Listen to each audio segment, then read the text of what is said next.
Attention! Forward! March! There are a lot of people that are really powerful in the world. Presidents, CEOs, bankers, leaders of movements. But there is an object, a thing, that is more powerful than any of them. This object is money. Money is really powerful. It makes people, societies, and countries do all sorts of things. The pursuit of money as an end in itself occupies many people's lives and is the driving force of economic growth. And all over society, money acts as a symbol of status, prestige, and social power. The funny thing about money is that it is just an object. Nowadays, it's not even a valuable object like gold. It's just pieces of paper or digits on a computer screen. It has all this power and influence, yet it needs no will, weapons, or words. This phenomena, where objects have social power, in which things act as if they have a will of their own, is what Marx sought to unravel with this notion of the fetishism of commodities.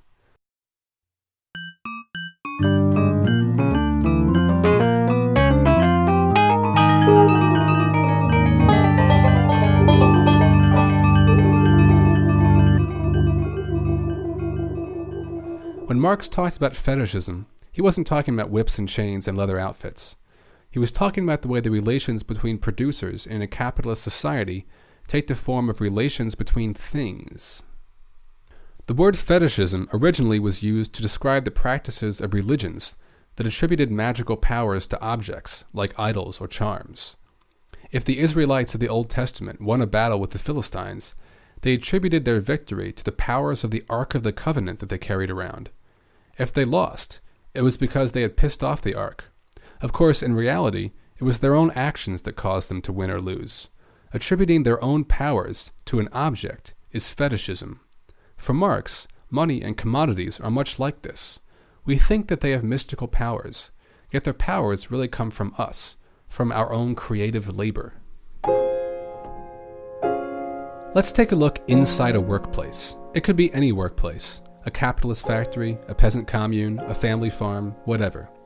Here, the relations between different workers are direct. I make a widget and I hand it directly to the next person. If something needs to change about the labor process, someone brings workers together and says, now we will organize things differently. Whether it is a democratic or a hierarchical form of organization, it is an organization that happens directly between people. Now let's take a look outside the workplace, at the market. In the market, things are different. The organization of work, the division of labor, doesn't happen through direct social relations between people. In the market, the products of labor confront each other as commodities with values. These interactions between things act back upon production. They are what send signals to producers to change their labor, to produce more, produce less, go out of business, expand business, and so on. Farmers, electricians, and auto workers don't directly relate to each other as workers. Instead, the products of their labor meet in the market and are exchanged with one another. The material relations between people become social relations between things. When we look at toasters, corn, and TVs, we don't see the work that created them. We just see commodities standing in relation to one another as values. A TV's value is worth so many ears of corn. A car's value is worth so many jars of peanut butter. The value, the social power of the object, appears to be a property of the object itself, not a result of the relation between workers. We are atomized individuals wandering through a world of objects that we consume. When we buy a commodity, we are just having an experience between ourselves and the commodity. We are blind to the social relations behind these interactions. Even if we consciously know that there is a network of social relations being coordinated through this world of commodities, we have no way of experiencing these relations directly because they are not direct relations. We can only have an isolated intellectual knowledge of these social relations, not a direct relation. Every economic relation is mediated by an object called a commodity. This process, whereby the social relations between people take the form of relations between things, Marx calls reification. Reification helps explain why it is that in a capitalist society, things that appear to take on the characteristics of people.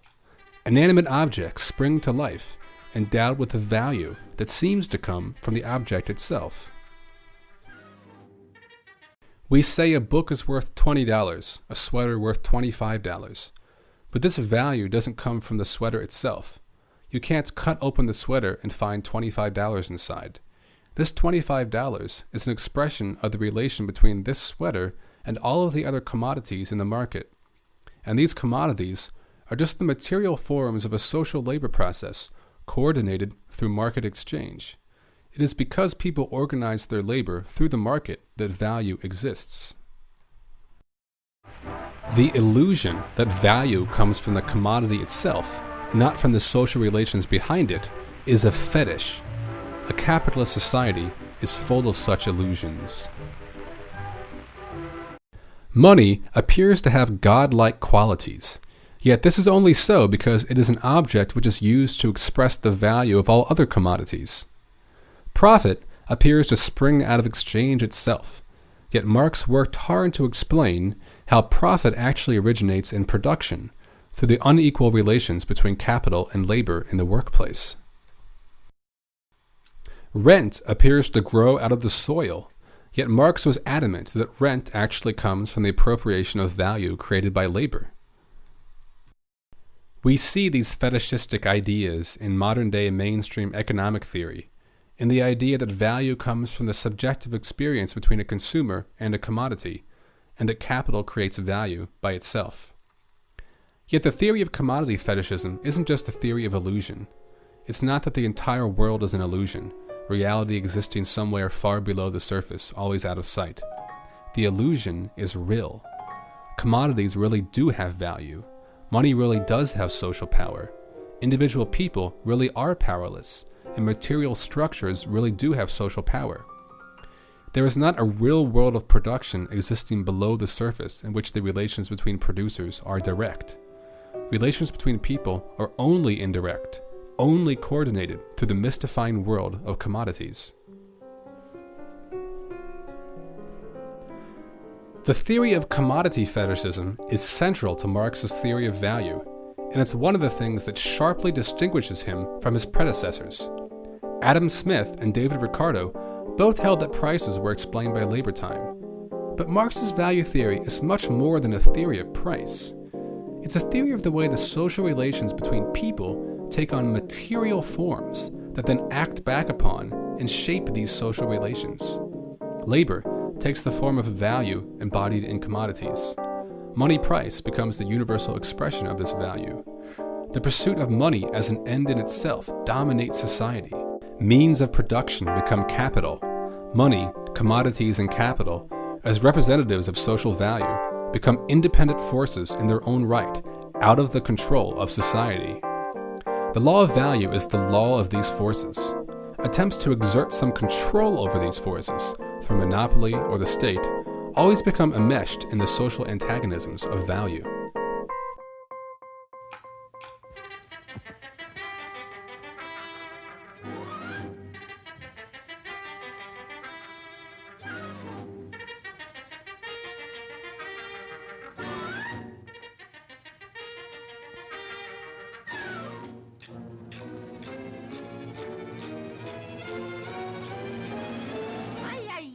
Attention! Forward! March!